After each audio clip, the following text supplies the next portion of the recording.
Coming closer to home, what do you suggest for a lot of us who have children here? What are the things we can be doing to sort of put them, or at least follow some of the ideas that you've shared with us? Don't infect them. So whenever a child enters people's lives, they always think, most people tend to think it's time to teach.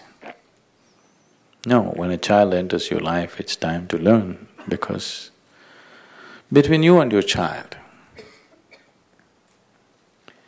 who is more joyful? Child.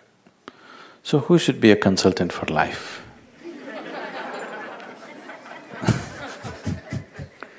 Definitely he's better qualified than you, isn't it? You know a few survival tricks. You may know how to earn your money, you may know how to handle your survival tricks outside. But when it comes to life, he's able to make any simple situation a joyful situation. So definitely he must be the consultant for life, isn't it? So child has come means it's time to learn. It doesn't matter how glum you are. If you have a child in your house, unknowingly you will laugh, unknowingly you will play, unknowingly you will dance, unknowingly you will crawl under the sofa.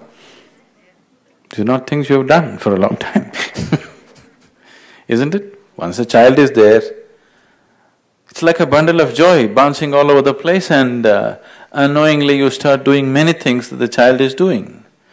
So, the most important thing is don't infect the child with your what you call as adulthood. This is not adulthood, okay? This is just suicide in installments.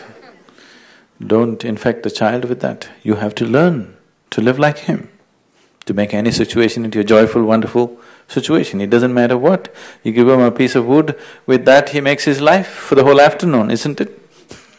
Isn't it so? With anything, he can make a situation wonderful for himself. You just have to learn that too. You have to teach him a few survival skills that he will learn anyway. You can also guide him a little bit, but those things anyway he will learn. So the most important thing that you need to do, especially in a society like this, where the moment the child steps out, you don't know what influences are going to catch him up. You don't know what is going to swallow him outside. When you're living in a situation like this, the most important thing is stop acting like a boss. And see, when you were growing up, if you… whatever problems or whatever when you had, did you go to your parents or to your friends? Whom did you share it with? Friends. And your friends, whichever way, they are not qualified to guide you, but in their own way, with great confidence, they put you onto something, okay? Isn't it? Why is it? Why is it that parents who have been with the children right from day one can't be good friends? You just have to get off your pedestal. That's the most important thing. Stop being a big boss, get down and be a friend. If he has anything, you should be the first person that they share with, isn't it? Yes? That's a very important safety net for the child. That if you are the first person they want to talk to, if whatever it is, it doesn't matter what their problem is. If you leave that level of openness and friendship with them, if they come to you first, there's every possibility that they won't get lost in something, isn't it? That's the simplest thing you can do. Whichever way, every human being has his own limitations and possibilities. The only thing is to create a situation and atmosphere so that their possibilities and their capabilities are not lost in something else, isn't it? That's all you can do. You can't recreate that human being, but you can nurture that human being to his ultimate potential. That's the whole thing.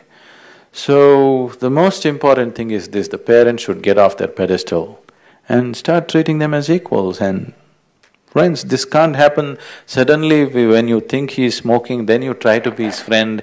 Please tell me, what are you smoking? Is it just tobacco? Then he won't yield.